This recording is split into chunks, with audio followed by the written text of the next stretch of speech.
Então, pessoal, para começar então a disciplina, nessa primeira semana eu vou explicar um pouquinho o que são doenças metabólicas, especialmente na minha visão, e vou dar um exemplo de doença metabólica e para tentar mostrar como que vão funcionar as aulas durante essas semanas, tá? Então vou tentar explicar mais ou menos como vai funcionar.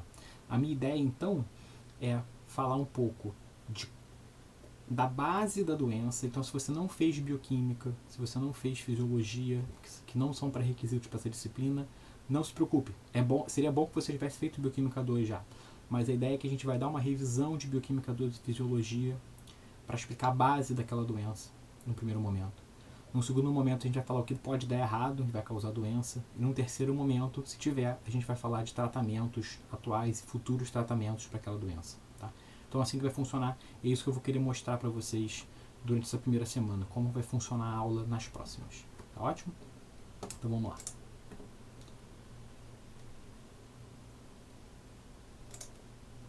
Então, aqui a gente viu. Então, o que são bases moleculares? Bases moleculares bom, o que é a base, né? A base é o que causa, né? O que está na raiz daquele problema, no nosso caso, tá? Então, quando eu falo bases, eu quero dizer o que está causando a doença em si. E quando eu falo moleculares, pode ser qualquer tipo de molécula, tá? Então a gente vai falar muito de doenças genéticas no primeiro momento. Então, doenças que são causadas por mutações genéticas. Então, isso pode acontecer que você tem um gene que está totalmente deletado, ele não existe mais aquele gene naquele paciente, e a falta desse gene causa a falta de uma proteína, de uma via metabólica importante, e a pessoa vai desenvolver a doença, tá? Você pode ter a ausência de um açúcar, você pode ter a ausência de um aminoácido, você pode ter a ausência de um lipídio. São todas moléculas que, não estou falando só ausência, mas pode ser também um excesso de uma proteína que vai causar a doença também. Isso também pode acontecer. Então, o excesso de uma doença, o excesso de uma proteína pode causar doença. O excesso de um lipídio pode causar doença, certo? Então, essas são as bases moleculares. Então, qual a molécula que está faltando, ou que tem excesso, ou que está desregulada, que está causando doença. E o que são doenças metabólicas? A definição de doenças metabólicas é meio fluida. Eu gosto muito da definição de que uma doença metabólica é alguma doença que não é causada por um agente externo infeccioso. Tá? Então, coronavírus, Covid-19 não é uma doença metabólica, embora você pode ter desencadeações metabólicas secundárias, ela é causada por um vírus, né? Uma infecção. Então, você consegue tratar essa doença, ou conseguiria tratar essa doença se você tivesse um fármaco que tratasse, inibisse e matasse o vírus. Tá? Então isso serve para qualquer tipo de infecção parasitária, bactéria, parasita, o que quer que seja. Isso não é uma doença metabólica, embora você possa ter decorrências metabólicas depois. Na minha definição, a definição que eu gosto, não sei se é a mais correta, doenças metabólicas é tudo que não é causado por infecção. Então, quando você tem que tratar algum defeito, dizendo assim, algum problema que é na pessoa em si, não é causado por um agente externo, acaba sendo uma doença metabólica. Então, como eu falei antes, pode ser a ausência de um gene, ou excesso de um gene, pode ser alguma coisa do estilo de vida da pessoa, isso vai ser mais comum quando a gente falar no segundo bloco de obesidade, diabetes, que tem uma influência genética, mas também é causada muito pelo estilo de vida que a pessoa leva. Tá? E por que é importante você estudar a base molecular da doença metabólica? Eu vou dar um exemplo durante essa aula, mas vocês podem pensar que a mesma doença pode ter bases moleculares diferentes. E cada tratamento que você propõe, que você tem para tratar a doença, você vai depender da base molecular daquele tratamento, daquela doença. Então você vai ter tratamentos que vão atingir bases moleculares da doença. Se a doença tem uma única base molecular, ótimo. Eu sei que tratamento vai funcionar em qualquer paciente. Mas muitas vezes a mesma doença pode ter bases moleculares diferentes. Então você não vai conseguir um tratamento não necessariamente vai resolver o problema. Por exemplo, câncer de mama, tá? Que é mais comum do que deveria. O que a gente gostaria, pelo menos. A primeira coisa que um médico, com uma paciente com câncer de mama, a primeira coisa que o médico vai pedir é a tipagem do tumor. Tá? Então ele vai procurar por 3 receptores. Receptor de progesterona, receptor de estrogênio e o receptor HER. Tem um tratamento que é super bom, que é um anticorpo que age contra esse receptor HER. Mas alguns tumores, 10 a 15% dos tumores de câncer de mama são chamados triplo negativos. Eles não têm nenhum desses 3 receptores. Então o tratamento é um pouco mais difícil. Não adianta nada você ter um tratamento para usar um anticorpo contra HR numa paciente cujo tumor não tem esse receptor. Então a base molecular da doença está ausente. Então você não tem aquele alvo. E aí você não vai usar, o tratamento não vai adiantar. Então a ideia é que você conheça a base molecular da doença para poder escolher o melhor tratamento e desenvolver novos tratamentos para aquela doença. Essa que é a ideia de estudar as bases moleculares das doenças. Então um exemplo que eu vou dar para vocês hoje é uma doença metabólica relativamente comum, que é o albinismo. Tá? Então não é uma doença grave, e é uma doença genética. Era sempre usado de exemplo no ensino médio, quando a gente falava lá da genética mendeliana, do azão-azinho. E qual é o problema do albinismo? Né? Quais são os sintomas, por assim dizer? Então, o mais fácil de você ver é a falta de pigmentação. Então, as pessoas albinas são muito claras. Elas têm pouquíssima pigmentação, têm uma baixa produção de melanina.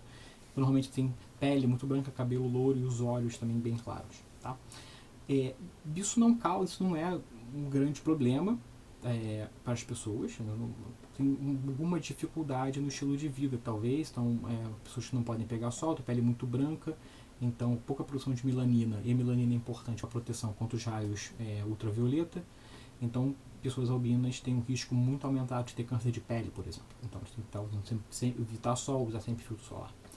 O olho eu acho que é o principal problema, então é comum que os albinos tenham uma acuidade visual reduzida, então é comum você ver albinos usando óculos. Fotofobia, então tem muita sensibilidade à luz por causa da baixa pigmentação do olho. Nistagmismo, que é uma movimentação involuntária dos músculos do olho, então tem às vezes uma dificuldade de concentrar a visão. E por que as pessoas... Como é que funciona a síntese de melanina? Tanto o que pode dar errado? Qual é a base da síntese de melanina? A melanina é produzida nos melanócitos, é um nome fácil, então são as células que produzem melanina, e elas produzem no melanossoma, né, que é a organela que produz melanina. Tá? Então é uma via metabólica relativamente simples, algumas etapas metabólicas. Você começa com o aminoácido tirosina, e ele vai sofrer várias reações até a formação de eumelanina. Tá? Então tem algumas enzimas, tipo tirosinase, que está aqui no início, para transformar a tirosina em DOP e depois em dopaquinona. Mas a tirosina precisa entrar, por exemplo, no melanócito. Então você tem transportadores diferentes. Então o OK2 é um transportador de tirosina, esse transportador de açúcar, talvez, trocadores iônicos para manter o balanço osmótico desse melanossoma. Então várias coisas estão envolvidas no processo de síntese de melanina. Então várias coisas desse processo podem dar errado. Então, por exemplo, você pode ter simplesmente a deleção ou uma tirosinase que funciona muito mal. E aí você não tem a formação de dopa nem de dopaquinona, logo não tem formação de eumelanina, a pessoa não vai ter produção de melanina nenhuma.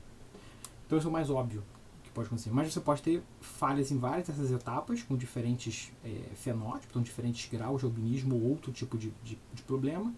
Você pode ter simplesmente a ausência de melanossoma, então a via está ok, mas o melanossoma não consegue ser formado por algum motivo, e a pessoa sem melanossoma não consegue produzir melanina, então é um outro problema. Você pode ter problema nos transportadores também, então várias coisas podem acontecer. E aí, por exemplo, se você tem... O albinismo não tem tratamento hoje, um tratamento reconhecido, alguns experimentais apenas que eu vou falar numa próxima aula, mas o que acontece é que você não tem, por exemplo, se você tivesse uma forma de regenerar a tirosinase, funcionaria para quem tem problema na falta de tirosinase. Mas se o cara não tem melanossomo, ele tem tirosinase, não adianta você colocar mais tirosinase que você não vai resolver o problema. Então saber a base molecular do albinismo e de qualquer outra doença metabólica que a gente vai ver nas próximas aulas é essencial para você conseguir um tratamento. Então o albinismo é causado na verdade ele é um grupo de doenças, várias coisas podem dar errado. Tá? Então essa aqui é uma tabela com as mutações que já foram associadas ao albinismo. Então o mais óbvio é o OK1, que é a tirosinase. Então tem 300 mutações associadas ao albinismo. Tá? Diferentes mutações na tirosinase que fazem ela funcionar pior ou não funcionar, e você não vai ter a produção de melanina. O OK2 é um transportador de tirosina, então tem 150 mutações nesse transportador que a tirosina não consegue entrar no melanossomo, logo você não tem síntese de melanina, mesmo que o paciente tenha tirosinase. Então, como eu falei para vocês, se você tem um paciente que tem uma mutação em OCA2, transportador de tirosina, não adianta você recolocar a OCA1, você não vai resolver o problema.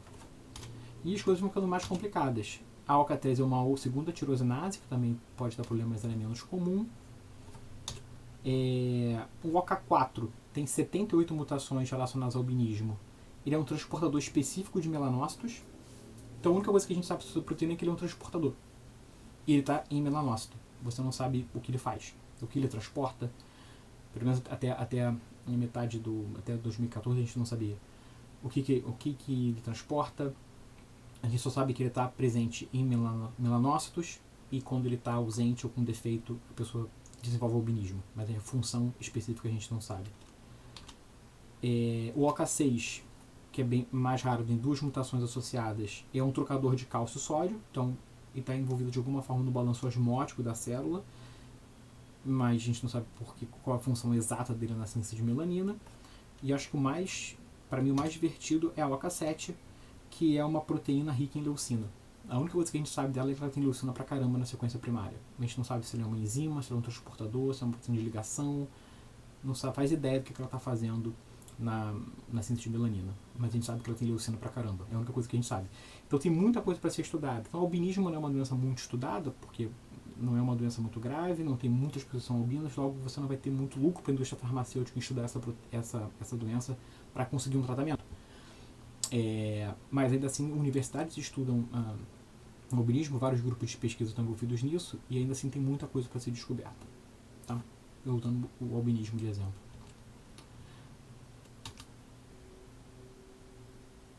Então, a base molecular do albinismo é essa, e na próxima aula eu vou falar um pouco sobre os tratamentos para vocês.